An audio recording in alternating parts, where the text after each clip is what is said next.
Let me ask you something. What if the way you prioritize, the way you make big decisions, is fundamentally flawed? Today, we are diving into a new framework that could completely change how you decide where to put your resources for the absolute biggest impact. Look, every single manager, every team leader, you know this problem. You have limited time, you have a tight budget, and there are a dozen, maybe 100 things you could improve. So how do you pick? How do you know which one is actually going to move the needle? Well, for years, companies have relied on a pretty standard strategic map to navigate these kinds of choices. It's been the go-to method for figuring all this stuff out.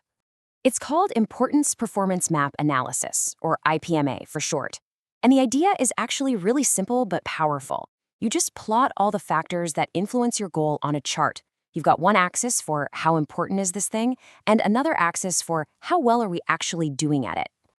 And when you first look at it, the guidance seems crystal clear. I mean, anything in that top right quadrant, that's high importance, high performance. You're crushing it there. Keep it up. But that bottom right quadrant, that's your red flag zone. High importance, low performance. That's the obvious place to focus all your energy, right? It looks like a perfect, logical guide. But what if that clean, simple map is actually leading you astray?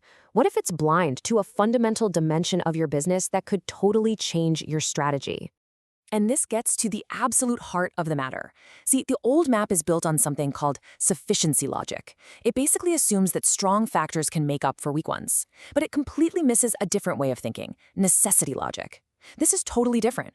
A factor here must be present. If it's missing, the outcome is impossible, no matter how amazing everything else is. It's kind of like trying to bake a cake without flour. I don't care how much sugar you add, it's just not going to work.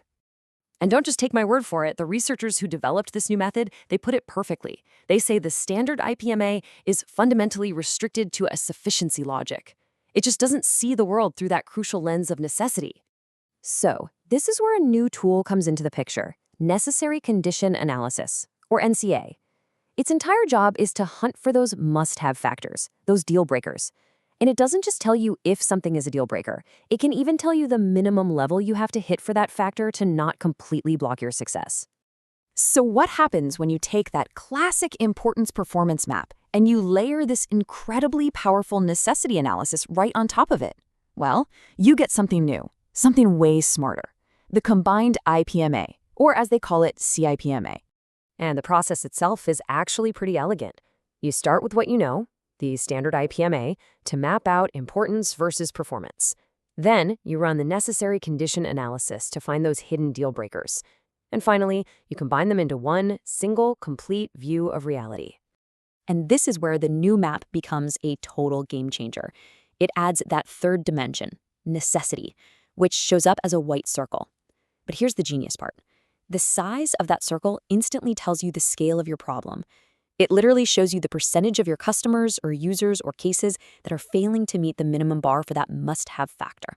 Okay, I know this might sound a little abstract, so let's make it real. Let's look at a case study from the research itself, where they analyzed what actually makes people adopt and use new technology. All right, so here's the before picture. This is the classic IMPM map. Now, if you're a manager looking at this, you'd immediately conclude that adoption intention is the most important thing to focus on. And look way over there on the left, ease of use. It has a super low importance score. Based on this map, you'd probably just ignore it. But now, check out the after. This is the classic map. And suddenly, the story is completely different. You see those white circles? They reveal a much richer and, frankly, a much more urgent picture. Let's just zero in on the most stunning finding here. Look at usefulness. It's a necessary condition, a must-have. And the data shows that a massive 47%, we're talking almost half of all users, are failing to meet the minimum required level. That is a gigantic bottleneck that the old map was completely blind to. This table really drives the point home. Let's just take ease of use. Remember that one? Its importance score was tiny, practically 0. The old map told you, hey, ignore this.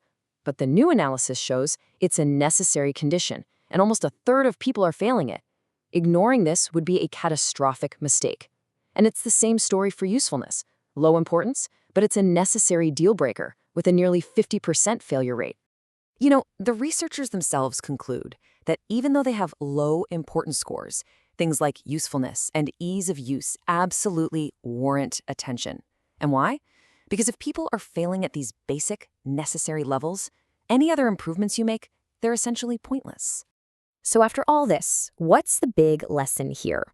What should every leader, every manager take away from this explainer? Well, it's about moving from just making good decisions to making truly great ones.